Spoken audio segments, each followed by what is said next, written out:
Price the Lord, ആവേ മറിയ. Praise the Lord, ആവേ മറിയ. എൻ്റെ പേര് ശ്രീരഞ്ജിനി ഹരിദേവ്. ഞാൻ UK നിന്നാണ് വരുന്നത്. സ്ഥലം കരുനാഗപ്പള്ളിയാണ്.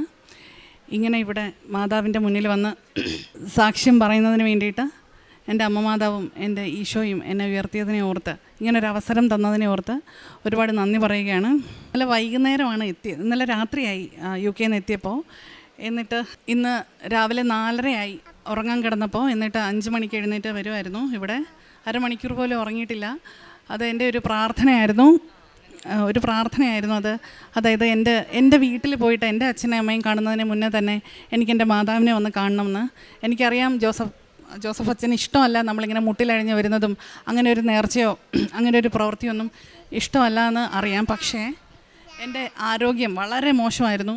അങ്ങനെ എന്നെ മരണത്തിൽ നിന്ന് തന്നെ എന്നെ തിരിച്ചു കൊണ്ടുവന്ന എൻ്റെ ഈശോയ്ക്കും എൻ്റെ മാതാവിനും എനിക്ക് കൊടുക്കാൻ മറ്റൊന്നും തന്നെ ഉണ്ടായിരുന്നില്ല. മുട്ടിലഴിഞ്ഞ് തന്നെയാണ് ഞാൻ ഇവിടെ എത്തിയത്.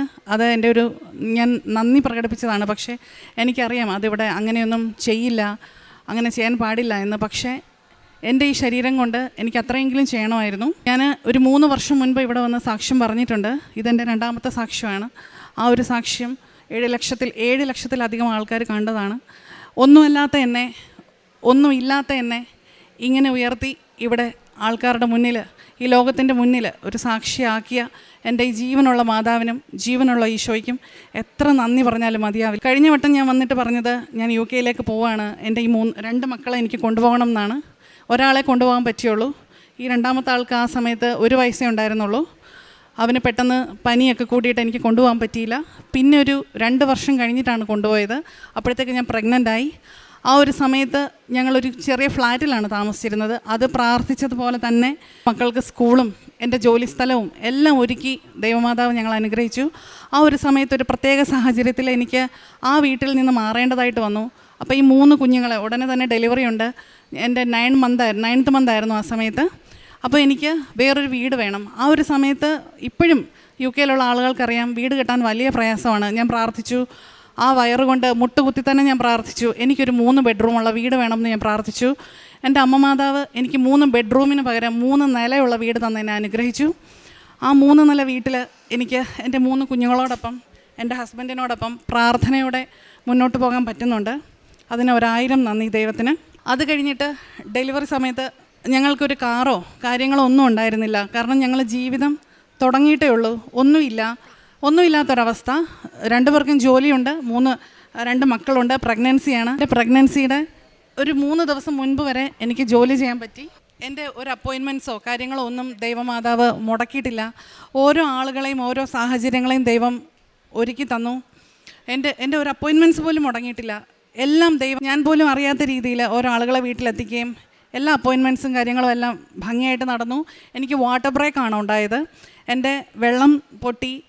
ഒരു സങ്കടകരമായ ഒരു അവസ്ഥയായിരുന്നു. രാത്രി ഒരു 11 മണിക്കാണ്. ഹസ്ബൻഡ് നൈറ്റ് ഡ്യൂട്ടി ആയിരുന്നു. ആ സമയത്ത് എനിക്ക് വേണമെങ്കിൽ ഹരിയെ വിളിച്ച് എനിക്കിങ്ങനെ ഒരു അവസ്ഥയുണ്ട്, നീ വരണം എന്ന് പറയാമായിരുന്നു. പക്ഷെ നോക്കിയപ്പോൾ 2 കുഞ്ഞുങ്ങൾ ഉറങ്ങിക്കിടക്കുവാണ്. എനിക്ക് വാട്ടർ ബ്രേക്കാണ്, നന്നായിട്ട് വെള്ളം പോകുന്നുണ്ട്. അപ്പോൾ എൻ്റെ കയ്യിൽ മാതാവിൻ്റെ തൈലമാണ്. എനിക്കറിയില്ല ഞാൻ എന്തിനങ്ങനെ ചെയ്തു. ഞാൻ മെഡിക്കൽ ഫീൽഡിലാണ് വർക്ക് ചെയ്യുന്നത്. പക്ഷേ എന്നിട്ടും ഞാൻ മാതാവിൽ ഉറച്ചു വിശ്വസിച്ചു. ഞാൻ ആ തൈലം എടുത്ത് എൻ്റെ വയറ്റിൽ പുരട്ടിയിട്ട് പറഞ്ഞു, എനിക്കൊന്നും പറ്റരുത്, എൻ്റെ കുഞ്ഞിനൊന്നും പറ്റരുത്, നേരം വെളുക്കണം. എൻ്റെ ഹരി എന്തായാലും ഈ പ്രഗ്നൻസി കഴിയുമ്പോൾ അവന് ലീവും കാര്യങ്ങളൊക്കെ എടുക്കണം. നമുക്ക് ഇവിടുത്തെ പോലെയല്ല, നമ്മൾ ചെയ്യുന്ന ദിവസങ്ങളിലുള്ള ശമ്പളം മാത്രമേ ഉള്ളൂ. നമ്മൾക്ക് ഒരു മാസം 16 ദിവസം ഡ്യൂട്ടിക്ക് പോയാൽ മതി. ആ 16 ദിവസത്തെ ശമ്പളം മാത്രമേ നിങ്ങൾക്ക് കിട്ടുള്ളൂ. ആ 16 ദിവസത്തിൽ നിങ്ങൾ ഒരു ദിവസം ശമ്പളം നിങ്ങൾക്കില്ല എങ്കിൽ നിങ്ങൾക്ക് ശമ്പളം ഇല്ല. അപ്പം നമ്മുടെ അവിടെ റെൻ്റാണ്, കാര്യങ്ങളുണ്ട്, ഒരുപാട് കാര്യങ്ങളുണ്ട്. ഒരു ദിവസം നിങ്ങൾക്ക് ശമ്പളം കിട്ടിയില്ലെങ്കിൽ അത് പല രീതിയിലും അപ്പോൾ അതുകൊണ്ട് എനിക്ക് അവനെ കഷ്ടപ്പെട്ട് കാണാൻ ആഗ്രഹമില്ലാത്തതുകൊണ്ട് ഞാൻ പറഞ്ഞു, എനിക്ക് വേണ്ടിയിട്ട് ഇപ്പോഴേ ഒരുപാട് സ്ട്രഗിൾ ചെയ്യുന്നുണ്ട്. അപ്പോൾ അവനിപ്പോൾ ഇതറിയരുത്, അവൻ്റെ ഡ്യൂട്ടി കഴിഞ്ഞ് വരണം. ഒരു 8 മണി വരെ എങ്കിലും എനിക്ക് പിടിച്ച് നിൽക്കാൻ പറ്റണം എന്ന് ഞാൻ പ്രാർത്ഥിച്ചു. 7 മണിയായി. എനിക്ക് പിടിച്ച് നിൽക്കാൻ പറ്റാത്ത അത്രയും ഹെവി ആയിട്ട് വാട്ടർ ബ്രേക്ക് ആയി തുടങ്ങിയപ്പോൾ ഞാൻ ഹരിയെ വിളിച്ചിട്ട് പറഞ്ഞു, ഇങ്ങനെയാണ്, എനിക്ക് നിൽക്കാൻ വയ്യ. എപ്പോൾ തുടങ്ങിയെന്ന് ചോദിച്ചപ്പോൾ ഞാൻ ഇങ്ങനെ ഒരു അറൗണ്ട് ഒരു 11 മണി 12 മണി എന്ന് പറഞ്ഞപ്പോൾ നന്നായിട്ട് ദേഷ്യപ്പെട്ടു. നീ കളിക്കുവാണോ, എന്തിനാ ഇങ്ങനെ ചെയ്തതെന്ന് പറഞ്ഞപ്പോൾ ഞാൻ പറഞ്ഞു, മാതാവുണ്ട് കൂടെ, ഒരു കുഴപ്പമില്ല എന്ന് പറഞ്ഞു. ആംബുലൻസ് വന്നു, പെട്ടെന്ന് തന്നെ പോയി, ഡെലിവറി ആയി. അതുവരെ കുഴപ്പങ്ങളൊന്നും ഉണ്ടായിരുന്നില്ല, ആരുമില്ല. ഞാനും ഹരിയേട്ടനും എൻ്റെ 3 മക്കളും മാത്രമേ ഉള്ളൂ. അത് കഴിഞ്ഞ് വീട്ടിൽ വന്നു. നമ്മുടെ ഇവിടുത്തെ പോലെയല്ല, പ്രസവം കഴിഞ്ഞ് തൊട്ടടുത്ത ദിവസം തന്നെ ഇവർ വിടും, കുഴപ്പമൊന്നുമില്ല, നീ പൊയ്ക്കോന്ന് പറഞ്ഞു. ഞാൻ വീട്ടിൽ വന്ന് കുഞ്ഞിന് 16ാമത്തെ ദിവസമായപ്പോൾ ഞാൻ 3ാമത്തെ നിലയിലിരുന്ന് പാൽ കൊടുക്കുകയാണ്. അപ്പോൾ എനിക്ക് തന്നെ തോന്നി എൻ്റെ ശരീരത്തിൽ എന്തൊക്കെയോ മാറ്റങ്ങൾ ഉണ്ടാവുന്നത് പോലെ എനിക്ക് തോന്നി. എന്താണെന്നറിയില്ല, വല്ലാത്തൊരു അവസ്ഥ. ഹാർട്ട് ബീറ്റ് വല്ലാതെ കൂടുന്നു, നന്നായിട്ട് വിയർക്കുന്നുണ്ട്, വയറ് വേദനിക്കുവാണോ, എവിടെയാണ് വേദനയെന്നൊന്നും അറിയില്ല, എന്തൊക്കെയോ ഒരു നംനെസ് പോലെ. പെട്ടെന്ന് ഞാൻ ആ 3ാമത്തെ നിലയിൽ നിന്ന് പാല് കൊടുത്തോണ്ടിരുന്ന ഈ കുഞ്ഞിനെ എടുത്തോണ്ട് ഞാൻ ഓടി താഴത്തെ നിലയിൽ വന്നിട്ട് എൻ്റെ ഹസ്ബൻഡിൻ്റെ കയ്യിൽ കുഞ്ഞിനെ കൊടുത്തിട്ട് പറഞ്ഞു, എൻ്റെ മുഖത്തേക്ക് നോക്കിക്കേ, എന്തെങ്കിലും മാറ്റം ഉണ്ടോയെന്ന്. അപ്പോൾ ഹരിയുടെ മുഖം നന്നായിട്ട് മാറി, എന്തൊക്കെയോ മാറുന്നുണ്ട് എന്നിങ്ങനെ പറഞ്ഞപ്പോൾ എനിക്കറിയില്ല, എനിക്ക് അപ്പോഴേ മനസ്സിലായി എൻ്റെ ഒരു വശം തളർന്നു പോവുകയാണ്, എൻ്റെ കൈ എനിക്ക് അനക്കാൻ പറ്റാത്തൊരവസ്ഥയിലേക്ക് പോവാണ്, കാലനങ്ങുന്നില്ല, ഞാൻ വീഴുമെന്ന് എനിക്ക് മനസ്സിലായി. അപ്പോൾ ഹരി പറഞ്ഞു, നീ പുറത്തോട്ടിരിക്കാൻ, നിനക്ക് കുഴപ്പമൊന്നുമില്ല, നീ ടെൻഷൻ ആവുകയാണെന്ന് പറഞ്ഞു. ഞാൻ പുറത്തോട്ടിരുന്നു, പറ്റുന്നില്ല, ഞാൻ വീഴുമെന്ന് എനിക്ക് മനസ്സിലായി, ഞാൻ വീഴാൻ പോവാണ്, വീണാൽ ഞാൻ എഴുന്നേക്കില്ല എന്നെനിക്ക് മനസ്സിലായി. ആ ഒരു സമയത്ത് ഞാൻ എന്ത് ചെയ്യും, എനിക്ക് 3 കുഞ്ഞുങ്ങളാണ്, ഹരി നൈറ്റ് ഡ്യൂട്ടിയാണ്, ഒരുപാട് സ്ട്രഗിൾ ചെയ്യുന്നുണ്ട്. ഈ നൈറ്റ് ഡ്യൂട്ടി കഴിഞ്ഞ് വന്നിട്ട് ഈ 3 കുഞ്ഞുങ്ങളെയും എന്നെയും നോക്കുന്നുണ്ട്. ഞാൻ പറഞ്ഞു, ഇത് എൻ്റെ കുഞ്ഞുങ്ങളല്ല, എനിക്ക് നോക്കാൻ തന്ന 3 കുഞ്ഞുങ്ങളാണ്, എനിക്കിവരെ ആരോഗ്യത്തോടെ നോക്കണമെങ്കിൽ നീ തന്ന ഹസ്ബൻഡാണ്, ഞാൻ തേടി പിടിച്ച ഹസ്ബൻഡല്ല, നീയായിട്ട് എൻ്റെ മുന്നിൽ കൊണ്ടെത്തിച്ച ഒരു ഹസ്ബൻഡാണ്. അങ്ങേ അവസാനം വരെയും എനിക്കൊരു നല്ല ഭാര്യയായിരിക്കണമെങ്കിൽ, ഈ 3 കുഞ്ഞുങ്ങളെ നോക്കണമെങ്കിൽ എനിക്ക് നീ ആരോഗ്യം തന്നേ പറ്റൂ. ഈ 16 ദിവസം പ്രായമുള്ള കുഞ്ഞിനെ ഞാൻ ആരെങ്കിലും നീ കൊണ്ടുത്താ എന്ന് പറഞ്ഞപ്പോൾ പെട്ടെന്ന് എൻ്റെ മനസ്സിൽ ഇങ്ങനെയാണ്, ഞാൻ വ്യക്തമായി കണ്ടതാണ്, ഒരു ഗ്രേ കളറിൽ വൈറ്റ് കളറിലെ ലെറ്റേഴ്സിൽ എഴുതി കാണിച്ചു, ഈവ്ലീൻ എന്നിങ്ങനെ എഴുതി കാണിച്ചു. അത് എൻ്റെ കൂടെ ജോലി ചെയ്യുന്ന ഒരു നൈജീരിയൻ നേഴ്സാണ്. എനിക്ക് ഫോൺ എടുത്ത് വിളിക്കാൻ പറ്റിയില്ല, ഹസ്ബൻഡിനോട് പറഞ്ഞു, ഹസ്ബൻഡ് വിളിച്ചു, ഒന്നും മിണ്ടിയില്ല. ഹരി ആരെയും വിളിക്കാത്ത ഒരാളാണ്. പക്ഷെ അവൾ പെട്ടെന്ന് തന്നെ വന്നിട്ട് എന്താണെന്ന് ചോദിച്ചു, എൻ്റെ മുഖത്തേക്ക് നോക്കി, എന്നിട്ട് അവളുടെ മുഖം, നല്ല ധൈര്യമുള്ള ഒരു നേഴ്സാണ്, അവളുടെ മുഖം മാറുന്നത് ഞാൻ കണ്ടു. ഞാൻ നന്നായിട്ട് പേടിച്ചു. എന്താണെന്ന് ചോദിച്ചപ്പോൾ എന്നോട് പറഞ്ഞു, നീ കണ്ണാടി നോക്കരുത്. അപ്പം ഞാൻ പറഞ്ഞു, അതെന്താ, നീ കണ്ണാടി നോക്കരുത്, കണ്ണാടി നോക്കേണ്ട ആവശ്യമില്ല.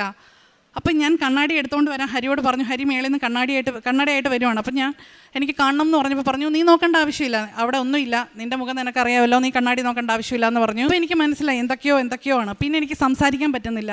പിന്നെ എനിക്ക് മനസ്സിലായി എൻ്റെ ഈ ഒരു വശം ഇങ്ങോട്ട് കോടി, പിന്നെ എനിക്കൊന്നും മിണ്ടാൻ പറ്റുന്നില്ല. പതുക്കെ ഈ ഒരു കൈ തളർന്നു, കാല് തളർന്നു, ഞാൻ കിടന്നു, എനിക്ക് എഴുന്നേക്കാൻ പറ്റുന്നില്ല. സ്റ്റാൻഡിങ് BP വളരെ ഹൈ, കിടക്കുമ്പോൾ ഉള്ള BP വളരെ ഹൈ. അവൾ പെട്ടെന്ന് തന്നെ ആംബുലൻസിനെ വിളിച്ചു, ആംബുലൻസ് വന്നു.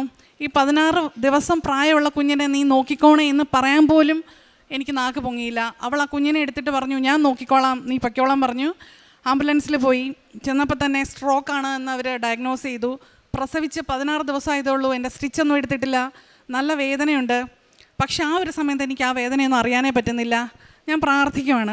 ഞാൻ ആംബുലൻസിൽ വന്ന സമയത്ത് ഹരി പെട്ടെന്ന് ആംബുലൻസിൻ്റെ ഇടയ്ക്ക് കയറിയിട്ട് എൻ്റെ കയ്യിൽ മാതാവിൻ്റെ ലോക്കറ്റും ഇവിടുത്തെ ഉടമ്പടി പുസ്തകവും തന്നിട്ട് പറഞ്ഞു, ഇത് കയ്യിൽ വെച്ചേക്ക്, എനിക്കത് ഓപ്പൺ ചെയ്യാൻ പറ്റില്ല, പ്രാർത്ഥന കാണാപ്പാടമാണ്. ശരിയെന്ന് പറഞ്ഞ് ഈ ലോക്കറ്റ് മുറുകെ പിടിച്ചോളാൻ പറഞ്ഞു. ഞാൻ പോയി ഹോസ്പിറ്റലിൽ പോയി, സ്ട്രോക്ക് വാർഡിൽ അഡ്മിറ്റ് ആയിരുന്നു. ആദ്യത്തെ ദിവസം അവിടെ കിടക്കുവാണ്. അപ്പോൾ അവർ ഇവിടെ നഴ്സിംഗ് ഫീൽഡിലുള്ള ആൾക്കാർക്കറിയാം, ചെല്ലുമ്പോൾ തന്നെ സ്ട്രോക്ക് ആണോ അല്ലയോ എന്ന് അറിയാൻ വേണ്ടിയിട്ട് അവർ സ്ട്രെങ്ത് ടെസ്റ്റ് ചെയ്യും. നമ്മുടെ കൈ ഇങ്ങനെ പൊക്കി ഒരു 10 സെക്കൻഡ് വരെ അവരെണ്ണം. 10 സെക്കൻഡ് പോയിട്ട് എനിക്ക് 1 സെക്കൻഡ് പോലും കൈ ഇങ്ങനെ പൊക്കി പിടിക്കാൻ പറ്റുന്നില്ല. അങ്ങനെ ഒരവസ്ഥയായിരുന്നു. കാല് പൊങ്ങുന്നില്ല, ഈ ഒരു വശം മുഴുവൻ തളർന്നു, സംസാരിക്കാൻ പറ്റുന്നില്ല, ദേഹം മൊത്തം കോടി. അപ്പോൾ അവർ സ്ട്രോക്ക് ആണെന്ന് സ്ഥിരീകരിച്ചു. ഒരു സ്കാനിങ് കഴിഞ്ഞു, ബ്രെയിനിൽ ബ്ലീഡിങ് ഉണ്ടോയെന്ന് സംശയം. അപ്പോൾ ഒരു സ്കാനിങ്ങും കൂടി വേണം. അപ്പോൾ അവിടെ കിടക്കുവാണ്. അപ്പോൾ എനിക്ക് എന്താ ചെയ്യേണ്ടതെന്ന് അറിയില്ല. ഞാൻ മെഡിക്കൽ ബാക്ക്ഗ്രൗണ്ടിൽ നിന്നാണ് വരുന്നത്. ഞാൻ ബേസിക്കലി ഒരു ഹയർ സെക്കൻഡറി ടീച്ചറായിരുന്നു, ഹൈസ്കൂൾ ഹയർ സെക്കൻഡറി ടീച്ചറായിരുന്നു. എൻ്റെ ബാക്ക്ഗ്രൗണ്ട് ടീച്ചിങ് ആണ്. എന്നാലും എനിക്കറിയാം ഇതൊക്കെയാണ് സംഭവിക്കാൻ പോകുന്നത്, ഇനി ഞാൻ റിക്കവർ ആവില്ല, ഞാൻ ചിലപ്പോൾ മരിച്ചേക്കാം എന്നൊരവസ്ഥ വന്നു. അപ്പം ഞാൻ പ്രാർത്ഥിക്കുവാണ്. ഞാൻ ജോലി ചെയ്യുന്ന സ്ഥലത്ത് അമ്മച്ചിമാരുടെയൊക്കെ പാഡ് ചേഞ്ച് ചെയ്യുമ്പോൾ, ബോധമുള്ള അമ്മച്ചിമാരും ഒക്കെ ക്യാൻസറൊക്കെ വന്ന് കിടക്കുന്ന അപ്പച്ചമാരുടെയൊക്കെ പാഡ് മാറ്റുമ്പോൾ നമ്മൾ ചെല്ലാൻ വേണ്ടിയിട്ട് അവർ വെയിറ്റ് ചെയ്യും. അവരുടെ ഒരു ദയനീയമായിട്ടുള്ളൊരവസ്ഥയുണ്ട്. അപ്പോൾ ഞാനിങ്ങനെ പ്രാർത്ഥിക്കുവാണ്, ഇനി എൻ്റെ ഹരി നൈറ്റ് ഡ്യൂട്ടി കഴിഞ്ഞ് വന്നിട്ട് വേണം എൻ്റെ ഈ മലവും മൂത്രവും ഒക്കെ മാറ്റാൻ, എൻ്റെ ഈ ഒരു പാഡ് മാറ്റാൻ. അപ്പോൾ എൻ്റെ ഈ 3 കുഞ്ഞുങ്ങളെ ആരും നോക്കും? ഹരി ഡ്യൂട്ടിക്ക് പോയില്ലെങ്കിൽ, ഞാൻ ഡ്യൂട്ടിക്ക് പോയില്ലെങ്കിൽ എന്ത് ചെയ്യും? ഈ ഒരവസ്ഥയിൽ തിരിച്ചു പോകാൻ പറ്റില്ല. എനിക്ക് ഇങ്ങനെ സ്ട്രോക്ക് വന്നെന്ന്, എൻ്റെ ഒരു വശം തളർന്നു പോയിന്ന് ഇപ്പോൾ ഞാൻ ഇവിടെ വന്ന് സാക്ഷ്യം പറയുമ്പോഴായിരിക്കും എൻ്റെ അച്ഛനും എൻ്റെ അമ്മയും അല്ലെങ്കിൽ എൻ്റെ വീട്ടുകാരോ നാട്ടുകാരോ ഒക്കെ അറിയുന്നത്. ഇതുവരെ ഞങ്ങൾ ആരോടും പറഞ്ഞിട്ടില്ല അങ്ങനെ ഒരു അവസ്ഥയിലൂടെ ഞങ്ങൾ കടന്നു പോയി എന്ന്. അപ്പം ഞാൻ പ്രാർത്ഥിച്ചു, എനിക്ക് എഴുന്നേക്കണം, എനിക്ക് തിരിച്ചു വരണം, നീ എൻ്റെ കൂടെ ഉണ്ടായേ പറ്റൂ, എനിക്കൊരു തെളിവ് വേണം, നീ എൻ്റെ കൂടെ ഉണ്ട് എന്ന് എനിക്കൊരു തെളിവ് വേണം എന്ന് ഞാൻ പ്രാർത്ഥിച്ചു. ഞാൻ കരയുവാണ്, വാവിട്ട് നിലവിളിക്കുവാണ്, പക്ഷെ സൗണ്ടൊന്നും പുറത്തോട്ട് വരുന്നില്ല. ഒരു വല്ലാത്ത വൃത്തികെട്ട രീതിയിലുള്ള സൗണ്ടാണ് എൻ്റെ വായിൽ നിന്ന് വരുന്നത്. കരയാൻ പോലും പറ്റാത്തൊരവസ്ഥ. ഒരു 10 മിനിറ്റ് കഴിഞ്ഞില്ല, അതിനു മുൻപ് ഞാൻ അന്നേ വരെ കണ്ടിട്ടില്ലാത്ത ഒരു സ്ത്രീ, ഒരു വെളുത്ത സുന്ദരിയായ ഒരു സ്ത്രീ വന്നിട്ട് പറഞ്ഞു, നീ മാതാവിൽ വിശ്വസിക്കുന്ന ഒരാളല്ലേ എന്ന്. ഞാൻ അതേന്ന് പറഞ്ഞു, തലയാട്ടി. എന്നാൽ അതാ ഇത് കയ്യിലിട്ടോ, നിനക്കൊരു കുഴപ്പം വരില്ല എന്ന് പറഞ്ഞിട്ട് ഒരു ബ്രേസ്ലെറ്റ്, ഇവിടുത്തെ മാതാവിൻ്റെ ബ്രേസ്ലെറ്റ് എൻ്റെ കയ്യിലിട്ട് തന്നു. അതാരാണെന്നോ എവിടെ നിന്ന് വന്നെന്നോ ഒന്നും എനിക്കറിയില്ല. അത് അവിടുത്തെ ഒരു നേഴ്സാണെന്ന് എനിക്കറിയാം. ഏത് വാർഡിലാണ് വർക്ക് ചെയ്യുന്നതെന്നോ ആ സമയത്ത് അവരവിടെ വരേണ്ട അവസ്ഥയുണ്ടോ എന്ന് ചോദിച്ചാൽ പോലും എനിക്കറിയില്ല. പക്ഷെ അവർ വന്നു, എനിക്ക് ആ ബ്രേസ്ലെറ്റ് ഇട്ട് തന്നു. അപ്പോൾ എനിക്ക് ഭയങ്കര വിശ്വാസമായി. അപ്പം ഞാൻ പറഞ്ഞു, നീ എൻ്റെ കൂടെ ഉണ്ടല്ലേ, നീ എന്നെ കേൾക്കുന്നുണ്ടല്ലേ എന്ന്. അത് കഴിഞ്ഞ് ഒരു മണിക്കൂർ കഴിഞ്ഞപ്പോൾ എനിക്ക് പതുക്കെ വിരലുകൾ അനക്കാൻ പറ്റി. ഞാനിങ്ങനെ ഇടയ്ക്കിടയ്ക്ക് അവർ സ്ട്രെങ്ത് ടെസ്റ്റ് ചെയ്തപ്പോൾ എനിക്കറിയാൻ പറ്റി കൈ ഇങ്ങനെ പൊക്കണമായിരുന്നു. അപ്പം ഞാനിങ്ങനെ കൈ പൊക്കി നോക്കി, എനിക്ക് കൈ പൊക്കാൻ പറ്റുന്നുണ്ട്. അപ്പോൾ എനിക്ക് ആവേശമായി. ഞാൻ കാലനക്കാൻ നോക്കി, കാലനക്കാൻ പറ്റുന്നില്ല, കൈ അനക്കാൻ പറ്റുന്നുണ്ട്, ഒരുപാട് പൊക്കാൻ പറ്റുന്നില്ല. അപ്പം ഞാൻ നേഴ്സിനെ വിളിച്ചു, ഇങ്ങനെയാണെന്ന് പറഞ്ഞു. അവർ വന്നു, ടെസ്റ്റ് ചെയ്തു. അത് കഴിഞ്ഞിട്ട് വേറൊരു ഫ്രണ്ട്, അവളും നേഴ്സാണ്, ഞാൻ അവിടെ അഡ്മിറ്റായി എന്ന് പറഞ്ഞിട്ട് ഞാൻ വിളിച്ചതല്ല. പുള്ളിക്കാരത്തി വന്നിട്ട് മാതാവിൻ്റെ ഉപ്പ് എൻ്റെ നാക്കിലിട്ട് തന്നു, മാതാവിൻ്റെ എണ്ണ കയ്യിലിട്ട് തന്നു. ഒരു കുഴപ്പമില്ല, മാതാവിൻ്റെ തൈലം എൻ്റെ ഈ ഒരു ശരീരം മുഴുവൻ പുരട്ടിയിട്ട് പറഞ്ഞു, ചേച്ചിക്ക് ഒരു കുഴപ്പമില്ല, കുഞ്ഞിനെ ഞാൻ നോക്കിക്കോളാം എന്ന് പറഞ്ഞു. ഞാൻ പറഞ്ഞു, കുഞ്ഞിന് ഓക്കെയാണ്, അവൾ ഓക്കെ ആണെന്ന് പറഞ്ഞു. കൈ കാണിച്ചു. അത് കഴിഞ്ഞപ്പോൾ എനിക്ക് കുറച്ചും കൂടി ബെറ്റർ ആവുന്നത് പോലെ, എൻ്റെ വിശ്വാസമാണ് കേട്ടോ, വിശ്വസിക്കേണ്ടവർക്ക് വിശ്വസിക്കും. ഇതെൻ്റെ വിശ്വാസമാണ്, ഇതെൻ്റെ അനുഭവമാണ്. ഞാൻ വന്ന് പറയുന്നത് ഇതെൻ്റെ അനുഭവമാണ്, ഞാൻ എക്സ്പീരിയൻസ് ചെയ്ത ഒരു കാര്യമാണ്. റിക്കവർ ആയില്ല, പക്ഷേ എനിക്ക് ഓക്കെ ആയി. എനിക്ക് ഫോൺ എടുത്ത് ഹരിയെ ഡയൽ ചെയ്ത് വിളിക്കാൻ പറ്റുന്ന ഒരവസ്ഥയായി. ഞാൻ പറഞ്ഞത് എന്തൊക്കെയോ ഹരിക്ക് മനസ്സിലായെന്ന് തോന്നുന്നു. ഞാൻ ഇതാണ് പറഞ്ഞത്, വീട്ടിൽ ഉപ്പും തൈലവും ഇരിപ്പുണ്ട്, അത് ഞാനാണെന്ന് സങ്കല്പിച്ച് നീ നിൻ്റെ ആ ഒരു വശത്ത് മൊത്തം പുരട്ടണമെന്ന് പറഞ്ഞു. ഹരി അങ്ങനെ ചെയ്തു. അത് കഴിഞ്ഞിട്ട് ഞാൻ കുഞ്ഞ് എങ്ങനെയുണ്ടെന്ന് ചോദിച്ചപ്പോൾ കുഞ്ഞ് കുഴപ്പമൊന്നുമില്ല. അതുവരെ തലേ ദിവസം വരെ ഫുൾ ടൈം കരഞ്ഞുകൊണ്ടിരുന്ന കൊച്ച്, ഒരു പരിചയമില്ലാത്ത, എൻ്റെ നാട്ടുകാരി പോലും അല്ലാത്ത, എൻ്റെ രാജ്യക്കാരി പോലും അല്ലാത്ത മറ്റൊരു വ്യക്തിയുടെ വീട്ടിൽ കയ്യിൽ ഇരിക്കുവാണ്. അവൾക്ക് ഓട്ടിസം ബാധിച്ച ഒരു കുഞ്ഞുണ്ട്. ആ കുഞ്ഞിനെയും എൻ്റെ 16 ദിവസമുള്ള കുഞ്ഞിനെയും കൂടിയാണ് അവൾ നോക്കുന്നത്. അതിനുള്ള ധൈര്യം, അതിനുള്ള ശക്തി, ബലം എല്ലാം എൻ്റെ ദൈവം അവൾക്ക് കൊടുത്തു. ദൈവത്തിന് 1000 നന്ദി. അത് കഴിഞ്ഞിട്ട് എൻ്റെ ഒരു ഫ്രണ്ട് എന്നെ വിളിച്ചിട്ട് പറയുവാണ്, ചേച്ചിക്കൊരു കുഴപ്പമില്ല. അത് കഴിഞ്ഞ വട്ടം ഞാനിവിടെ വന്ന് സാക്ഷ്യം പറഞ്ഞപ്പോൾ എൻ്റെ ഇൻസ്റ്റാഗ്രാം പേജിൽ എനിക്ക് മെസ്സേജ് അയച്ചിട്ട് അങ്ങനെ പരിചയപ്പെട്ടതാണ്. ഞങ്ങൾ ഒരുമിച്ച് പ്രാർത്ഥിക്കാൻ തുടങ്ങി. ഞങ്ങളൊരു പ്രെയർ ഗ്രൂപ്പ് ഉണ്ടാക്കി. രാത്രി എൻ്റെ 12.25 മണിക്കൂർ 13 മണിക്കൂർ ഡ്യൂട്ടിയൊക്കെ കഴിഞ്ഞ് വന്നിട്ട് കുഞ്ഞുങ്ങളെയൊക്കെ ഉറക്കി കിടത്തിയിട്ട് ഞങ്ങൾ രാത്രി ഉണർന്നിരുന്ന് പ്രാർത്ഥിക്കും. ഞങ്ങളൊരു 3-4 പേരുള്ള കുഞ്ഞു പ്രാർത്ഥനാ ഗ്രൂപ്പാണ്. ഈ ലോകത്തുള്ള എല്ലാവർക്കും വേണ്ടിയിട്ട് പ്രാർത്ഥിക്കും. ഈ കൃപാസനം എന്ന ഈ പുണ്യസ്ഥലത്തുള്ള ഈ സെക്യൂരിറ്റി ചേട്ടന്മാർ തൊട്ട് ഇവിടെ ആരൊക്കെയുണ്ടോ അവരെല്ലാം അനുഗ്രഹിക്കണമേ, കാത്തുകൊള്ളണമേ എന്ന് പ്രാർത്ഥിച്ചിട്ട് അങ്ങനെ പറഞ്ഞിട്ടുള്ള പ്രാർത്ഥനയാണ്. അപ്പോൾ അവൾ എന്നെ വിളിച്ചിട്ട് പറയുകയാണ്, ഞാനാണ് ഓൺലൈൻ ഉടമ്പടി എടുപ്പിച്ചത്. അവൾ എന്നോട് പറഞ്ഞു, ചേച്ചി ഇട്ടിരിക്കുന്ന ഡ്രസ്സ് ഇതല്ലേ, ചേച്ചി കിടക്കുന്ന ബെഡിൻ്റെ പൊസിഷൻ ഇതല്ലേ, ഞങ്ങളിതുവരെ നേരിട്ട് കണ്ടിട്ടില്ല. എന്നോട് പറയുകയാണ്, ചേച്ചിയുടെ ബാക്കിൽ മാതാവ് നിൽപ്പുണ്ട്, ചേച്ചിക്ക് ഒരു കുഴപ്പവും വരത്തില്ല, എനിക്ക് കാണാൻ പറ്റുന്നുണ്ട്, ഇതെൻ്റെ ആദ്യത്തെ അനുഭവമാണ്, ചേച്ചിയുടെ റീഡിങ്സ് ഇങ്ങനെയല്ലേ, എൻ്റെ ഹാർട്ട് ബീറ്റ്, എൻ്റെ പൾസ്, ഇതൊക്കെ അവൾ ഇങ്ങോട്ട് പറയുകയാണ്. കണ്ണടച്ചിരുന്ന് പ്രാർത്ഥിക്കുവാണ്, ഞാൻ മുട്ടുകുത്തിയിരുന്ന് പ്രാർത്ഥിക്കുവാണ്, ചേച്ചിക്ക് ഒരു കുഴപ്പം വരില്ല എന്ന്. അത് കേട്ടപ്പോൾ എനിക്ക് സമാധാനമായി. അപ്പം ഞാൻ ഉറപ്പിച്ചു, എനിക്കൊരു കുഴപ്പം വരില്ല, ഞാൻ എഴുന്നേറ്റ് നടക്കും എന്ന് എനിക്ക് ഉറപ്പായി. അടുത്ത ദിവസം ആയപ്പോഴത്തേക്ക് എനിക്ക് കാലനക്കാൻ പറ്റി.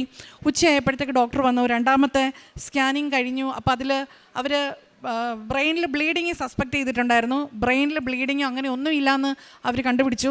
അതിന് പകരം അവർ പറഞ്ഞത്, ഞാൻ മാതാവിനോട് പറഞ്ഞു, ഇത് എനിക്കറിയാം, സ്ട്രോക്കാണെന്ന് എനിക്കറിയാം, പക്ഷേ ഇത് നീ മാറ്റിത്തരണം, നീ എൻ്റെ മാതാവാണെങ്കിൽ, എൻ്റെ അമ്മയാണെങ്കിൽ എനിക്ക് ലോകത്തിൻ്റെ മുന്നിൽ ഉറക്കെ വിളിച്ച് പറയാൻ പറ്റണം, ഇങ്ങനെ ഒരു അനുഭവം എനിക്കുണ്ടായി, അത് സ്ട്രോക്ക് അല്ലാതാക്കി മാറ്റണം എന്ന് ഞാൻ അങ്ങനെയാണ് പ്രാർത്ഥിച്ചത്. അപ്പോൾ അടുത്ത ദിവസം വേറൊരു ടെസ്റ്റ് നടത്തിയിട്ട് അവർ പറയാണ്, ഇത് 0.01% മാത്രം ആൾക്കാർക്ക് ഉണ്ടാകുന്ന ഹെമിപ്ലീജിക് മൈഗ്രെയിൻ എന്ന് പറഞ്ഞിട്ടുള്ള ഒരു മൈഗ്രെയിൻ പ്ലസ് ഔറ എന്ന് പറഞ്ഞിട്ടുള്ള ഒരു മൈഗ്രെയിനാണ്. അതിൻ്റെ സിംറ്റമാണ് ഇങ്ങനെ ഒരു ബോഡി വീക്ക്നെസ്സും സ്ട്രോക്ക് പോലെയുള്ള സിംറ്റംസും പിന്നെ കോമ സ്റ്റേജും. ഭാഗ്യത്തിന് ഞാൻ കോമയിലേക്ക് പോയില്ല, ദൈവം എന്നെ ഉറക്കി കിടത്തിയില്ല. ഇങ്ങനെ നിങ്ങളുടെ മുന്നിൽ വന്ന് സാക്ഷ്യം പറയാൻ വേണ്ടിയിട്ട്, എന്നെ ബലപ്പെടുത്താൻ വേണ്ടിയിട്ട്, എൻ്റെ വിശ്വാസം കാത്ത് സംരക്ഷിക്കുന്നതിന് വേണ്ടിയിട്ട്, എന്നെ ഉയർത്താൻ വേണ്ടിയിട്ട് ദൈവം എന്നെ ജീവനോടെ നിലനിർത്തി. എനിക്ക് എൻ്റെ ജീവൻ തിരിച്ചു കിട്ടി. ഞാൻ മരണം മുഖാമുഖം കണ്ട ഒരാളാണ്.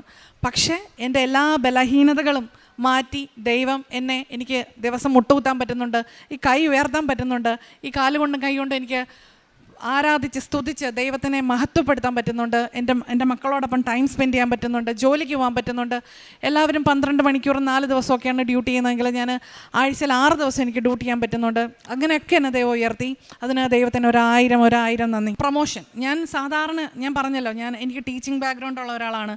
എനിക്ക് മെഡിക്കൽ ബാക്ക്ഗ്രൗണ്ടുമായിട്ട് എനിക്ക് ഒരു ബന്ധമില്ലാത്ത ഒരാളാണ്. പക്ഷേ എന്നെ ദൈവം ഒരു കെയർ ഹോമിൽ കൊണ്ടെത്തിച്ചു. അവിടെ ഞാൻ പോലും അറിയാതെ, ഞാനൊരു ഏജൻസി സ്റ്റാഫായിട്ടാണ് സ്റ്റാർട്ട് ചെയ്തത്. പക്ഷേ അവിടെയുള്ള ആൾക്കാർ എന്നെ ഇഷ്ടപ്പെടുകയും അവർക്ക് എന്നെ വേണമെന്ന് പറയുകയും എനിക്കവിടെ ജോലി കിട്ടുകയും അവിടെ താമസ സൗകര്യം അവർ തന്നെ ഏർപ്പാടാക്കി തരികയും അവിടെ പ്രാർത്ഥിക്കാൻ പറ്റില്ല, അങ്ങനെ പറ്റും. പക്ഷേ ഞാൻ പരസ്യമായിട്ട് പ്രാർത്ഥിക്കും, മുട്ടുകുത്തും, മെഴുകുതിരി കത്തിക്കും. അതിനൊന്നും അവിടെ ആരും ഇതുവരെ എതിര് പറഞ്ഞിട്ടില്ല. പതുക്കെ എനിക്ക് ഓരോ ഗ്രേഡ് കൂടാൻ തുടങ്ങി. ഇപ്പം ഞാൻ അവിടെ സീനിയർ കെയറർ അസിസ്റ്റൻ്റാണ്. ഞാനിപ്പോൾ അവിടെ ടീം ലീഡാണ്. വർഷങ്ങളായിട്ട് അവിടെ ജോലി ചെയ്യുന്ന ആളുകളെ ലീഡ് ചെയ്യാൻ പറ്റുന്ന ഒരവസ്ഥയിലേക്ക് എന്നെ ദൈവം ഉയർത്തി. മറ്റുള്ള ആളുകളെ ട്രെയിൻ ചെയ്യാൻ പറ്റുന്ന ഒരു ട്രെയിനറായിട്ട് എന്നെ ഉയർത്തി. ഇതൊക്കെ എൻ്റെ കഴിവല്ല, എനിക്കൊരു കഴിവുമില്ല. ഇപ്പോഴും ഞാൻ സീറോയിൽ തന്നെയാണ്. സീറോയിൽ നിൽക്കുന്ന എന്നെ, എൻ്റെ കുടുംബത്തെ എൻ്റെ ദൈവം നല്ല രീതിയിൽ മുന്നോട്ട് നയിക്കുകയാണ്. അതിനെ ഓർത്ത് നന്ദി പറയുന്നു. ആ ഒരു പ്രൊമോഷൻ അത് എൻ്റെ ഹോമുകാർ തന്നതല്ല.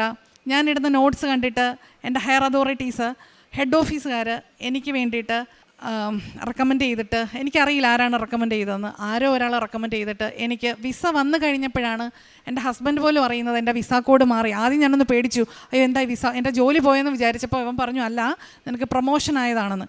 ഈ പ്രൊമോഷൻ ലെറ്ററുമായിട്ട് ചെന്നപ്പോഴാണ് ഹോമുകാർ പോലും അറിയുന്നത് ഞാൻ പ്രൊമോട്ടഡ് ആയി എന്ന്. ഒത്തിരി സന്തോഷം. വളരെ നന്നായിട്ട് ജോലി ചെയ്യാൻ പറ്റുന്നുണ്ട്. കുറേ മെഡിക്കൽ എക്സാംസും കാര്യങ്ങളൊക്കെ ഞാനിപ്പം സൈഡായിട്ട് ചെയ്യുന്നുണ്ട്. അതൊന്നും എൻ്റെ കഴിവല്ല, എല്ലാം ദൈവത്തിൻ്റെ കഴിവാണ്, എൻ്റെ മാതാവിൻ്റെ അനുഗ്രഹമാണ്. ഓരോ നിമിഷവും കൈപിടിച്ച് എന്നെ നടത്തുന്ന ഒരമ്മ. ഞാൻ ഇന്ന് വന്നപ്പോൾ ഞാൻ പറഞ്ഞല്ലോ, മുട്ടുകുത്തിയാണ് ഞാൻ വന്നതെന്ന് പറഞ്ഞല്ലോ. ഞാൻ ആ മുട്ടുകുത്തുന്നതിന് തൊട്ട് മുൻപ് എനിക്ക് മുല്ലപ്പൂവിൻ്റെ ഒരു നല്ലൊരു ഒരു സുഗന്ധം എനിക്ക് കിട്ടി. അത് എൻ്റെ കൂടെ എൻ്റെ അമ്മയുണ്ടായിരുന്നു. പക്ഷെ അമ്മയ്ക്കത് ഫീൽ ചെയ്തില്ല. എനിക്ക് കുറച്ച് സെക്കൻഡ്സ് മാത്രമേ ഉണ്ടായിരുന്നുള്ളൂ. അത് കഴിഞ്ഞ് ആദ്യത്തെ വട്ടം ഞാൻ വന്നപ്പോൾ എനിക്ക് മുത്തുക്കുടയാണ് കിട്ടിയത്. ആ ഒരു സമയത്ത് ഞാൻ മനസ്സിലാക്കിയ ഒരു കാര്യം, എല്ലാവരും വിചാരിക്കും മുത്തുക്കുട, ഞാൻ ഇങ്ങനെയാണ് അതിനെ ഇൻ്റർപ്രറ്റ് ചെയ്യുന്നത്. അതായത് ആ ഒരു കുടയുടെ കീഴിൽ ഞാൻ എന്നും സുരക്ഷിതയായിരിക്കും. എൻ്റെ അമ്മയുടെ നീല മേലങ്കി കൊണ്ട് നമ്മളെല്ലാവരെയും കാത്ത് പൊതിഞ്ഞ് സൂക്ഷിക്കുന്നത് പോലെ ആ ഒരു കുട എനിക്കൊരു സംരക്ഷണമാണ്. എനിക്ക് ലോട്ടിട്ട് കിട്ടിയത് ഇന്നും കൂടെയാണ്. ഞാൻ ഒരിക്കലും പ്രതീക്ഷിച്ചില്ല അങ്ങനെ ഒരു ഇത് കിട്ടുന്നത്. സാധാരണ ഇവിടെ സ്റ്റുഡൻസിനാണ് കൂടുതൽ പ്രയോറിറ്റി. പക്ഷേ എനിക്ക് ഇന്ന് അങ്ങനെ ഒരു അവസരം കിട്ടി. ആ മുത്തുക്കുട പിടിച്ചപ്പോൾ എനിക്ക് കിട്ടിയ ഒരു ധൈര്യമുണ്ട്. എൻ്റെ മാതാവ് എനിക്ക് എന്തോ ഒരു നല്ല കാര്യം, എന്തൊക്കെയോ വലിയ കാര്യങ്ങൾ എൻ്റെ ലൈഫിൽ ദൈവം ചെയ്തു തരാൻ പോകുന്നു. ആ ഒരു പദ്ധതിയുണ്ട് ദൈവത്തിന്. അതിൻ്റെ നാശത്തിനല്ല, അതിൻ്റെ ക്ഷേമത്തിനുള്ള ഒരു പദ്ധതിയാണെന്ന് വീണ്ടും ബൈബിൾ വചനത്തിലൂടെ ഊന്നി ഉറപ്പിച്ച് എനിക്ക് ബോധ്യം തരുന്ന ഒരമ്മ. ഒരുപാട് നന്ദി. എല്ലാവരെയും ദൈവം ധാരാളമായിട്ട് അനുഗ്രഹിക്കട്ടെ. Praise the Lord. ആവേ മറിയ. പ്രേക്ഷിത പ്രവർത്തനങ്ങൾ ഞാൻ പറഞ്ഞല്ലോ, 12.25 മണിക്കൂറാണ് ഡ്യൂട്ടി. ഈ 13 മണിക്കൂർ ഡ്യൂട്ടി കഴിഞ്ഞ് വന്നിട്ട് ഈ 3 കുഞ്ഞു മക്കളെയൊക്കെ ഉറക്കി അവർ ചിലപ്പോൾ 1:30-2 മണിയോ ഉറങ്ങാൻ. ഇതെല്ലാം കഴിഞ്ഞിട്ട് എത്ര വൈകിയാലും ഉണർന്നിരുന്ന് പ്രാർത്ഥിക്കാനുള്ള ഒരു കൃപയുണ്ട്. ഞാൻ എത്ര വൈകിയാലും ചെന്നാലും വിളിച്ചാലും ഉണർന്നിരുന്ന് പ്രാർത്ഥിക്കാൻ എൻ്റെ കൂടെ തയ്യാറാകുന്ന ഒരു 3-4 പേരുണ്ട്. അവർ പല രാജ്യങ്ങളിലാണ്, പല സ്ഥലത്താണ്, പല ടൈം സോൺസാണ്. ബട്ട് സ്റ്റിൽ അവരെല്ലാം കൂടെ ഉണ്ടാവും, പ്രാർത്ഥിക്കും. അതൊരു പ്രേക്ഷിത പ്രവർത്തനമായിട്ട് ഞാൻ കാണുന്നു. പിന്നെ അത് കഴിഞ്ഞിട്ട് എനിക്ക് പറയാൻ ഇഷ്ടമില്ല, എന്നാലും ഞാൻ ചെയ്യുന്ന ഒരു പ്രവൃത്തി മറ്റൊരാൾ അറിയുന്നത് എനിക്കിഷ്ടമല്ല. എന്നിരുന്നാലും ഇവിടെ പറയണമെന്ന് പറഞ്ഞതുകൊണ്ട് പറയട്ടെ. പഠിക്കാൻ പിന്നോക്കം നിൽക്കുന്ന മക്കൾക്ക് വേണ്ടിയിട്ട് എനിക്ക് അവർക്ക് ബാഗും പുസ്തകങ്ങളൊക്കെ, അല്ലെങ്കിൽ അവരുടെ ഫീസൊക്കെ, അല്ലെങ്കിൽ ചില കുഞ്ഞുങ്ങളൊക്കെ ട്യൂഷൻ പഠിപ്പിക്കുന്നതിന് വേണ്ടിയിട്ട് അതെൻ്റെ ഹസ്ബൻഡിന് പോലും അറിയില്ല ഞാൻ അങ്ങനെ ഒരു കാര്യം ചെയ്യുന്നുണ്ടെന്ന്. അങ്ങനെ ചെയ്യാൻ പറ്റുന്നുണ്ട്. പിന്നെ അത് കഴിഞ്ഞിട്ട് അസുഖമായിട്ടുള്ള ആൾക്കാർക്കൊക്കെ മരുന്ന് വാങ്ങാൻ വേണ്ടിയിട്ട് അത് അങ്ങനെ ചെയ്യുന്നുണ്ട്. പിന്നെ എല്ലാ ആഴ്ചയും പൊതിച്ചോറ് കൊല്ലം പള്ളിയുടെ ഫ്രണ്ടിൽ, ഞങ്ങൾ കൊല്ലത്താണ്, കരുനാഗപ്പള്ളിക്കാരാണ്. അപ്പോൾ അവിടെ പോയിട്ട് എൻ്റെ അമ്മയെ കൊണ്ട് ഞാൻ പൊതിച്ചോറ് ഉണ്ടാക്കി. അമ്മയ്ക്ക് തീരെ വയ്യാത്ത അമ്മയാണ്, എന്നാലും അമ്മ തന്നെ ഉണ്ടാക്കി കൊടുക്കണം എന്ന് എനിക്ക് നിർബന്ധമാണ്. അപ്പോൾ അങ്ങനെ അമ്മയെ കൊണ്ട് ഞാൻ അങ്ങനെ ഉണ്ടാക്കി കൊടുപ്പിക്കുന്നുണ്ട്. പിന്നെ ഞങ്ങളുടെ പ്രാർത്ഥനാ ഗ്രൂപ്പിലുണ്ടെന്ന് പറഞ്ഞല്ലോ, ഈ ആളുകൾ പൈസ കുറച്ച് ഇടും. അപ്പോൾ അതൊക്കെ കൊണ്ടാണ് ഇത് മുന്നോട്ട് പോകുന്നത്. വലിയൊരു സംരംഭമൊന്നുമല്ല, ഞങ്ങളെക്കൊണ്ട് ചെയ്യാൻ പറ്റുന്ന രീതിയിൽ, ചെറിയ രീതിയിൽ ഉള്ള കാരുണ്യ പ്രവർത്തനമാണ്. പിന്നെ എൻ്റെ ഏറ്റവും വലിയൊരു പ്രാർത്ഥന, എൻ്റെ വീടിൻ്റെ തൊട്ടടുത്ത് തന്നെ എനിക്കൊരു പള്ളി വേണം എന്നായിരുന്നു. ഇതെൻ്റെ വീടാണെങ്കിൽ ഇത് പള്ളി, അതുപോലെ ഒരു സൗകര്യമാണ് എനിക്ക് ദൈവം. ഇംഗ്ലീഷ് പള്ളിയാണ്, പക്ഷേ എനിക്ക് അവിടെ പോകാനും മുട്ടുകുത്താനും പ്രാർത്ഥിക്കാനും ഒക്കെ അവരുടെ കൂടെ ഇടപഴകാനും ഒക്കെ ഒരു അവസരം ദൈവം തരുന്നുണ്ട്. അതൊക്കെ ഞാൻ ചെയ്യാറുണ്ട്. ചെയ്യാൻ പറ്റുന്ന രീതിയിൽ മുടക്കം ഇല്ലാതെ ചെയ്യാൻ പറ്റുന്നുണ്ട്. പിന്നെ ഞാൻ ക്രിസ്ത്യാനിയല്ല, കുർബാനും കേൾക്കാനും മാത്രമേ പറ്റൂ. എനിക്ക് ദൈവത്തിനെ സ്വീകരിക്കാൻ ഇതുവരെ പറ്റിയിട്ടില്ല. പക്ഷേ അത് ഏറ്റവും വലിയ ആഗ്രഹമാണ്. അത് എന്നെങ്കിലും ദൈവം അത് നടത്തി തരുമെന്ന് ഞാൻ ആഗ്രഹിക്കുന്നു. എന്നെങ്കിലും ഞാൻ മരിക്കുന്നതിന് മുൻപ് എനിക്കെൻ്റെ ഈശോയെ സ്വീകരിച്ചുകൊണ്ട് മരിക്കണം എന്നാണ് എൻ്റെ ഏറ്റവും വലിയ ആഗ്രഹം. അതാരും ഫോഴ്സ് ചെയ്തതോ അങ്ങനെയൊന്നും അല്ല. അതെൻ്റെ മനസ്സിൽ എനിക്കങ്ങനെ ഇടയ്ക്കിടയ്ക്ക് തോന്നുന്നതാണ്. അങ്ങനെ ഞാൻ പോവുകയാണെങ്കിൽ എനിക്ക് ഇടാനുള്ള ഒരു പേര് പോലും എനിക്ക് ദൈവം കാണിച്ചു തരുന്നുണ്ട്. അത് അങ്ങനെ ഒരു അവസരത്തിൽ ഉണ്ടാവുമ്പോൾ അങ്ങനെ വന്ന് നിൽക്കണം എന്ന് എനിക്ക് ആഗ്രഹമുണ്ട്, അന്ന് പറയാം. പിന്നെ അത് കഴിഞ്ഞിട്ട് പത്രം അവിടെ അവൈലബിൾ അല്ല. അപ്പോൾ ചെയ്യാൻ പറ്റുന്നതെന്ന് പറഞ്ഞാൽ ഓൺലൈനിൽ കോപ്പി എടുത്തിട്ട് നമ്മുടെ വീട്ടിൽ നമ്മൾ പ്രിൻ്റർ വാങ്ങി. അപ്പം നമ്മളങ്ങനെ ഓൺലൈനിൽ പ്രിൻ്റ് എടുക്കും. പിന്നെ വേറൊരു ഫ്രണ്ടാണ് പ്രിൻ്റ് എടുക്കുന്നത്. അപ്പോൾ അവളുടെ ആ ഒരു സ്ഥലത്ത് നമ്മളിരുന്ന് തീരുമാനിക്കും ഇന്ന് ഏത് പള്ളിയിലാണ് അല്ലെങ്കിൽ ഏത് സ്ഥലത്താണ് കൊടുക്കേണ്ടതെന്ന്. അങ്ങനെ അവർ കൊടുക്കും. പിന്നെ കൂടെയുള്ള ആൾക്കാർ നേഴ്സുമാരുണ്ട്. അവരോടൊക്കെ എൻ്റെ അച്ഛനെ പറ്റിയിട്ടും എൻ്റെ മാതാവിനെ പറ്റിയിട്ടും എൻ്റെ ഈ പള്ളിയെ പറ്റിയൊക്കെ പറയാറുണ്ട്. അവരൊക്കെ വരും ഇന്നല്ലെങ്കിൽ നാളെ എന്നെങ്കിലും എനിക്ക് അവരവിടെ കൊണ്ടുവരാൻ പറ്റും. മറ്റ് പല രാജ്യക്കാരാണ്, കൊണ്ടുവരാൻ പറ്റും എന്നുള്ള വിശ്വാസമാണ്. അത്രയേ ഉള്ളൂ. എന്നെ ശക്തിപ്പെടുത്തുന്ന ദൈവം നിങ്ങളെ എല്ലാവരെയും ശക്തിപ്പെടുത്തട്ടെ. ബൈബിൾ വായനയുണ്ട്, ജപമാലയുണ്ട്. അത് ജപമാല വൈകുന്നേരങ്ങളിൽ മാത്രം ഒതുങ്ങുന്നതല്ല. എനിക്ക് പറ്റുമ്പോഴൊക്കെ ഞാൻ ഈ നടന്നു പോകുമ്പോഴും, ചിലപ്പോൾ ഈവൻ ടോയ്ലറ്റിൽ ഇരിക്കുമ്പോഴാണെങ്കിലും കുളിക്കുമ്പോഴാണെങ്കിലും ഭക്ഷണം കഴിക്കുമ്പോഴാണെങ്കിലും ഒക്കെ എൻ്റെ വായിൽ ജപമാല വരാറുണ്ട്, പ്രാർത്ഥിക്കാറുണ്ട്. ഞാൻ ക്രിസ്ത്യാനിയല്ല, പിന്നെയും പറയട്ടെ. അപ്പോൾ അതുകൊണ്ട് ഞാനത് ചെയ്യുന്നതൊക്കെ പെർഫെക്റ്റ് ആണോ എന്ന് ചോദിച്ചാൽ എനിക്കറിയില്ല. അങ്ങനെയൊക്കെ ഉള്ള സാഹചര്യങ്ങൾ അത് ചെയ്യാമോ എന്ന് ചോദിച്ചാലും എനിക്കറിയില്ല. പക്ഷേ അതെൻ്റെ ബോധ്യമാണ്, എനിക്കിഷ്ടമാണ് അങ്ങനെ ചെയ്യാൻ. എനിക്കത് മാത്രമേ വായിൽ വരുള്ളൂ. പിന്നെ വചനങ്ങൾ എഴുതി വെച്ചിട്ട് പ്രാർത്ഥിക്കുന്നത് എനിക്കിഷ്ടമാണ്. ഞങ്ങൾ വചനങ്ങൾ ഷെയർ ചെയ്യാറുണ്ട്. പിന്നെ ഇവിടെ വരുന്ന ഓരോ സാക്ഷ്യങ്ങളും മുടക്കം കൂടാതെ ഞങ്ങൾ മറ്റുള്ളവർക്ക് ഷെയർ ചെയ്യാറുണ്ട്. ഞങ്ങൾ അതിനെ പറ്റിയിട്ട് സംസാരിക്കാറുണ്ട്, പ്രാർത്ഥിക്കാറുണ്ട്. അവർക്ക് കിട്ടിയ അനുഗ്രഹത്തെ ഓർത്ത് അവർക്ക് വേണ്ടിയിട്ട് ഞങ്ങൾ ദൈവത്തിനോട്, മാതാവിനോട് നന്ദി പറയാറുണ്ട്. അല്ലാതെ സാക്ഷ്യം ഞങ്ങൾ വെറുതെ കണ്ടിട്ട് വെറുതെ വിടാറില്ല. ആ വ്യക്തിയെ സമർപ്പിച്ച് അവരെ വീണ്ടും വീണ്ടും അനുഗ്രഹിക്കണമെന്ന് പ്രാർത്ഥിക്കാറുണ്ട്. പിന്നെ ഞങ്ങളെ എളിമപ്പെടുത്തി നടത്തണമെന്ന് ഓരോ നിമിഷവും ദൈവത്തിനോട് പ്രാർത്ഥിക്കുന്നു. അത്രയൊക്കെ ഉള്ളൂ. Thank you so much. Praise the Lord. ആവേ മറിയ. അവൻ സ്നേഹത്തിൽ എന്നോട് ഒട്ടി നിൽക്കുന്നതിനാൽ ഞാൻ അവനെ രക്ഷിക്കും. അവൻ എൻ്റെ നാമം അറിയുന്നതുകൊണ്ട് ഞാൻ അവനെ സംരക്ഷിക്കും. സങ്കീർത്തനം 91:14 വചനമാണ്. ദൈവത്തെ ഹൃദയത്തിൽ സ്നേഹിക്കുന്നവർ, ആ സ്നേഹത്തിൽ ഒട്ടി നിൽക്കുന്നവരെ ദൈവം രക്ഷിക്കും. പ്രശ്നങ്ങളിൽ നിന്നും, കഷ്ടതകളിൽ നിന്നും, ദുഃഖങ്ങളിൽ നിന്നും രക്ഷിക്കുന്ന ഒരു ദൈവത്തെയാണ് അവർ കണ്ടുമുട്ടുന്നത്. എൻ്റെ നാമം അറിയുന്നവർ ആ ദൈവത്തിൽ അവർ ഉറച്ചു വിശ്വസിക്കുമ്പോൾ ഏത് സാഹചര്യമാണേലും ദൈവം അവരെ ഉയർത്തും, അനുഗ്രഹിക്കും. സ്നേഹവും വിശ്വാസവും ഉള്ളവരെ ദൈവം ഒരിക്കലും കൈവിടില്ല. ഉടമ്പടിയിൽ ദൈവത്തെ സ്നേഹിക്കുന്നവർക്ക് രക്ഷയും ഉയർച്ചയും അനുഗ്രഹങ്ങളും ഉറപ്പാണ്.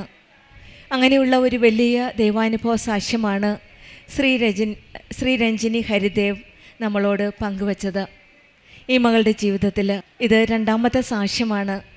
ഈശോയും അമ്മയും കൂടെ നിൽക്കുമ്പോൾ, ആ സ്നേഹത്തോട് ഒട്ടി നിൽക്കുമ്പോൾ അനുഭവിക്കുന്ന ആ ദൈവാനുഭവങ്ങൾ, അനുഗ്രഹങ്ങളുമാണ് ഈ മകൾ നമ്മളോട് പങ്കുവച്ചത്.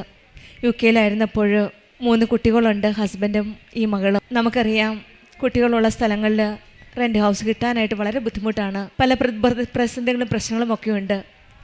ഈ മകൾ പ്രാർത്ഥിച്ചതിൻ്റെ ഫലമായിട്ട് ഒരു ചെറിയ വീടല്ല, 3 നിലയുള്ള ഒരു ബിൽഡിംഗ് തന്നെയാണ് അമ്മ മാതാവ് ഇവർക്ക് ക്രമീകരിച്ച് കൊടുത്തത്. അതൊരു വലിയ അനുഗ്രഹമാണ്. അതുതന്നെയുമല്ല, ഈ മകളുടെ പ്രാർത്ഥിച്ച പ്രകാരം, ആഗ്രഹിച്ച പ്രകാരം പള്ളിയുടെ അടുത്ത് തന്നെ ഒരു നല്ലൊരു ബിൽഡിംഗ് കൊടുത്ത് ഈ മകളെ അനുഗ്രഹിക്കുകയാണ്. പിന്നീടുണ്ടായിരുന്നത് പ്രഗ്നൻസി ടൈമിൽ വാട്ടർ ബ്രേക്കായി. അന്ന് ഹസ്ബൻഡ് വരാനായിട്ട് കാത്തിരുന്നു. തൈലം തേച്ച് വിശ്വാസ പ്രമാണം ചൊല്ലി പ്രാർത്ഥന ചൊല്ലിയാണ് കാത്തിരുന്നത്. ഒരു കുഴപ്പവുമില്ലാതെ അന്നും ഈശോയുടെ അമ്മയുടെ ഒരു വലിയ സംരക്ഷണം ഉണ്ടായിരുന്നു. പെട്ടെന്ന് ഹോസ്പിറ്റലിൽ പോവുകയും ഡെലിവറി പോസിബിൾ ആവുകയും ചെയ്തു. പിന്നീട് വളരെ പ്രതിസന്ധിജനകമായ ഒരു സങ്കടകരമായ ഒരു സംഭവമാണ്. ജനിച്ച് 16-ാം ദിവസമായപ്പോൾ ശരീരത്തിൽ വലിയൊരു തളർച്ചയാണ് വന്നത്. സ്ട്രോക്ക് പോലെ. എന്ത് ചെയ്യണമെന്നറിയില്ല. ആദ്യ നിമിഷങ്ങളിലും ഈ മകൾ ഈശോയുടെ അമ്മയോട് ചേർന്ന് നിന്ന് പ്രാർത്ഥിക്കുകയാണ്. തളർന്ന ശരീരം, കോടിപ്പോയ മുഖം, എന്ത് ചെയ്യണമെന്നറിയില്ല. 16 ദിവസം മാത്രമുള്ള ഒരു കുഞ്ഞ് കയ്യിൽ പെട്ടെന്ന് ശരീരം സ്ട്രോക്കായെന്ന് പോകുന്നത് കണ്ടപ്പോൾ തന്നെ ഈശോയും അമ്മയും ഈ മകളെ താങ്ങി നിർത്തുകയാണ്. മനസ്സിൽ എഴുതി കാണിച്ച ഒരു കളറ്, അതായത് ഗ്രേ കളറിൽ വൈറ്റ് കളർ ലെറ്ററായിട്ട് കാണിച്ചു കൊടുക്കുകയാണ്. ഈവലിൻ എന്ന പേര് ഒരു നൈജീരിയൻ സ്ത്രീയുടെ പേരാണ്. ആ സ്ത്രീയെ ഈ കുഞ്ഞിനെ ഏൽപ്പിക്കുകയാണ്. ഹോസ്പിറ്റലിലേക്ക് ഈശോയുടെയും അമ്മയുടെയും സാന്നിധ്യം അടുത്തറിഞ്ഞ നിമിഷങ്ങളാണ്. ആ മകൾക്ക്, ഇവലിൻ എന്ന മകൾക്ക് ഓട്ടിസം ബാധിച്ചൊരു കുട്ടിയുണ്ട്. ആ കുഞ്ഞിൻ്റെ കൂടെയാണ് ഈ 16 ദിവസം മാത്രം പ്രായമുള്ള കുഞ്ഞിനെ ഏൽപ്പിക്കുന്നത്. വേറെ ആരുമില്ല സഹായത്തിന്. അവിടെയും ഈശോയും അമ്മയോടും ചേർന്ന് നിൽക്കുമ്പോൾ, ഒട്ടി നിൽക്കുമ്പോൾ നമുക്ക് കാണുവാൻ സാധിക്കുന്നത് ആ സംരക്ഷണമാണ്. അങ്ങനെ ഈ കുഞ്ഞിനെ കൊടുത്തിട്ടാണ് ഈ മക്കൾ ഹോസ്പിറ്റലിലേക്ക് പോകുന്നത്. 2 ദിവസം ഹോസ്പിറ്റലിൽ അഡ്മിറ്റ് ആയിരുന്നു. അപ്പോഴീ മകളെ പ്രാർത്ഥിച്ചത്, അമ്മയെ കൂടെയുണ്ടോ, എൻ്റെ കൂടെയുണ്ടോ എന്നുള്ള പ്രാർത്ഥന. അവിടെയും അമ്മ ഒരു അടയാളം കൊടുക്കുകയാണ്. പെട്ടെന്ന് ഒരു സ്ത്രീ യാദൃശ്ചികമായിട്ട് ഹോസ്പിറ്റലിലേക്ക് കയറി വരികയാണ്. ഈ മകളുടെ അടുത്തേക്ക് വരികയും ഒരു ബ്രേസ്ലെറ്റാണ് കയ്യിൽ കൊടുക്കുന്നത്. ആ നിമിഷം തന്നെ ഈ മകൾക്ക് മനസ്സിലായി, എൻ്റെ കൂടെ അമ്മയുണ്ട് എന്ന്. വചനം പറഞ്ഞതുപോലെ അവൻ സ്നേഹത്തിൽ എന്നോട് ഒട്ടി നിൽക്കുന്നതിനാൽ ഞാൻ അവനെ രക്ഷിക്കുമെന്ന വചനം ഈ മകളുടെ ജീവിതത്തിൽ സ്നേഹത്തോട് ഒട്ടി നിൽക്കുന്നതോട് തന്നെയാണ് ഈ മകളെ കൈവിടാതെ ഈശോയുടെ അമ്മയുടെ സാന്നിധ്യം അടുത്തറിഞ്ഞത്. അങ്ങനെ ആ ബ്രേസ്ലെറ്റ് കൊടുക്കുകയും അത് കയ്യിൽ ഇട്ടിട്ട് പോവുകയും ചെയ്ത്. ആ സ്ത്രീയെ ഇതിനു മുൻപ് കണ്ടിട്ടില്ല, അത് കഴിഞ്ഞിട്ടും കണ്ടിട്ടില്ല. ആരാണ് ആ സ്ത്രീ എന്നറിയില്ല. പക്ഷേങ്കിൽ ആ സ്ത്രീ ഉടമ്പടി എടുത്ത ഒരു സ്ത്രീയാണ്. ഹോസ്പിറ്റലിൽ ഏതോ ഒരു ഡിപ്പാർട്ട്മെൻറ്റിൽ ജോലി ചെയ്യുന്നതെന്നറിയാം. പക്ഷേങ്കിൽ ആ തക്ക സമയത്ത് മാതാവ് തന്നെയാണ് ഇടപെട്ടുന്നതെന്നാണ് നമ്മൾ സാക്ഷ്യപ്പെടുത്തുന്നത്. ഒരു കുഴപ്പവുമില്ല, വിശ്വസിച്ച് പ്രാർത്ഥിക്കുക എന്നാണ്. കരയണ്ട എന്ന് ആശ്വസിപ്പിച്ചാണ് ആ മകൾ തിരിച്ചു പോയത്.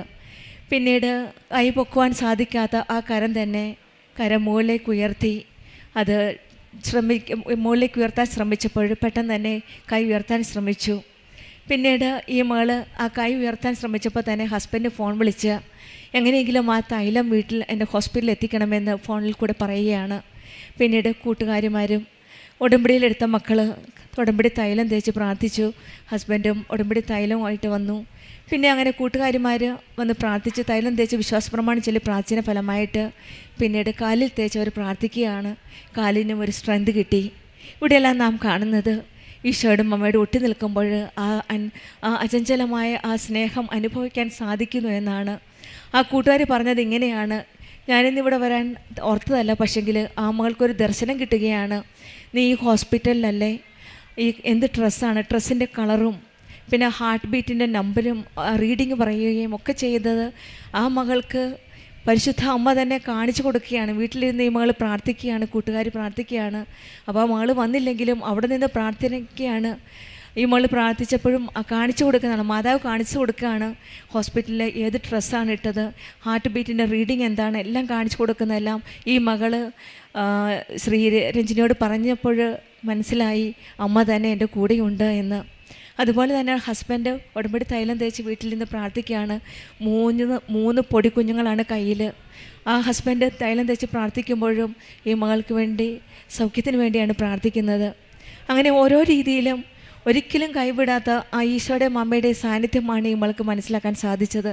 പിന്നീടാണ് പെട്ടെന്ന് ടെസ്റ്റ് നടത്തിയപ്പോഴത്തേനും മനസ്സിലായത്. അവർ പറഞ്ഞത് ചിലപ്പോൾ ബ്രെയിനിൽ ബ്ലീഡിങ് കാണും, അത് സസ്പെക്റ്റഡ് ആണ്, അതുകൊണ്ട് സ്കാൻ ചെയ്തു. പിന്നീടാണ് മനസ്സിലായത് ഹെമിപ്ലേജിക് മൈഗ്രെയിൻ എന്ന രോഗമാണെന്ന് മനസ്സിലായത്.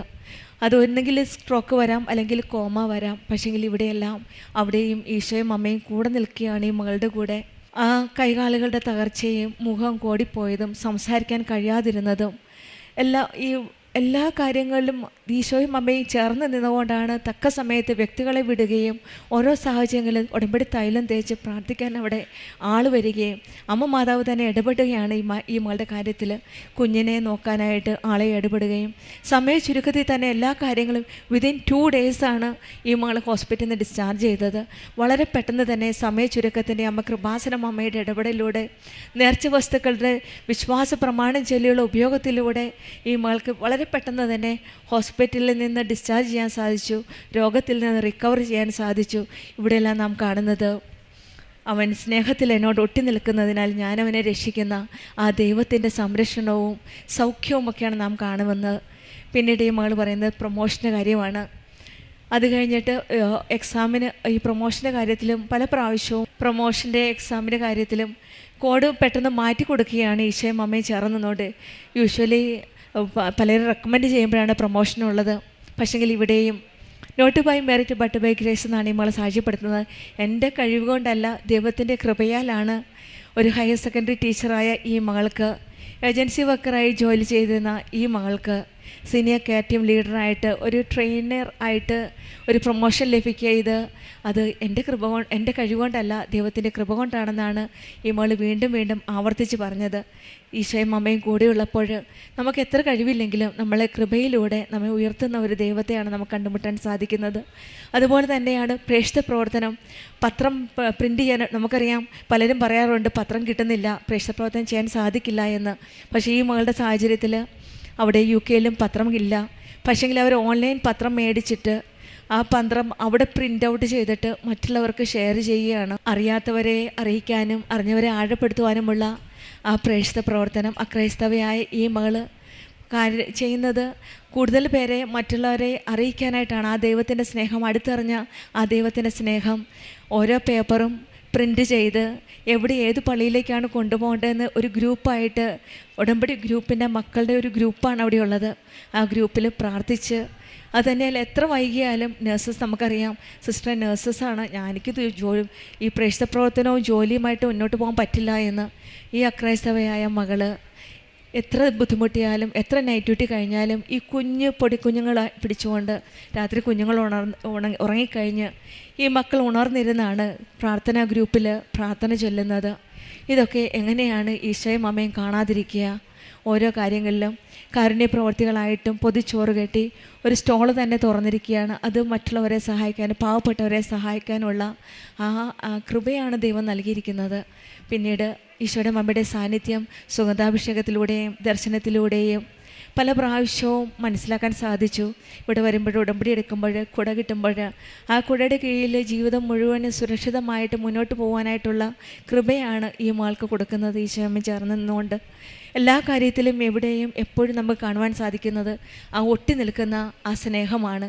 ഈശോയും അമ്മയും ഇവരോട് ചേർന്ന് നിൽക്കുന്ന ആ സ്നേഹവും, ശ്രീരഞ്ജനിയും കുടുംബവും ഈശോയുടെ അമ്മയോട് ചേർന്ന് നിൽക്കുന്ന ഇവരുടെ ആ സ്നേഹവും അത് തന്നെയാണ് ഇവരുടെ ആത്മീയ ജീവിതത്തിൽ കൂടുതൽ ചൈതന്യപൂർണ്ണമാക്കുന്നത്.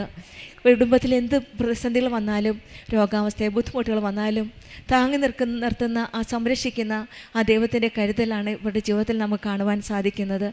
അവൻ സ്നേഹത്തിൽ എന്നോട് ഒട്ടി നിൽക്കുന്നതിനാൽ ഞാൻ അവനെ രക്ഷിക്കും, അവൻ എൻ്റെ നാമം അറിയുന്നതുകൊണ്ട് ഞാൻ അവനെ സംരക്ഷിക്കും.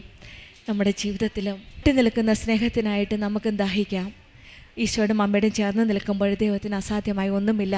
ലൂക്കായുടെ സുവിശേഷം 1:37.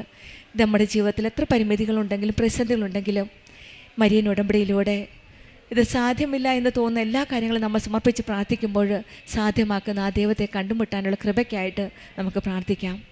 ശ്രീരഞ്ജിനി ഹരിദേവിന് കുടുംബത്തിന് ലഭിച്ച എല്ലാ അനുഗ്രഹങ്ങളും, പ്രത്യേകിച്ചും ഈശോയുടെ അമ്മയോടും ചേർന്ന് നിന്ന ആ ജീവിതം, ഈശോ ഇന്ന് തന്നെ UK തിരിച്ചു വന്നിട്ട് നേരെ അമ്മയുടെ അടിയിലേക്കാണ് വന്നേ, വീട്ടിലേക്ക് പോലും പോകാതെ. ഇതാണ് ആ ഒട്ടി നിൽക്കുന്ന സ്നേഹം. ആ സ്നേഹത്തിൽ കൂടുതൽ മുന്നോട്ട് പോകുവാനായിട്ടും ഈശോയുടെ അമ്മയുടെ കൃപയ്ക്കായിട്ട് നമുക്കും ആ ഒട്ടിച്ചേർന്ന് നിന്നുള്ള ആ സ്നേഹത്തിന് വേണ്ടി നമുക്കും പ്രാർത്ഥിക്കാം.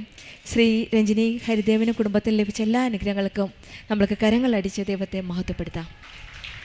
യേശുവേ, അത്യപൂർവ ദൈവാനുഭവങ്ങൾ ഇനി നിങ്ങൾക്കും സ്വന്തം. ഈ യൂട്യൂബ് ചാനൽ ഇതുവരെ സബ്സ്ക്രൈബ് ചെയ്തിട്ടില്ലെങ്കിൽ ഇപ്പോൾ തന്നെ സബ്സ്ക്രൈബ് ചെയ്യുക. ഈ വീഡിയോ ഇപ്പോൾ തന്നെ നിങ്ങളുടെ സുഹൃത്തുക്കൾക്ക് ഷെയർ ചെയ്തുകൊണ്ട് കർത്താവിൻ്റെ പ്രേക്ഷിതരാകുക.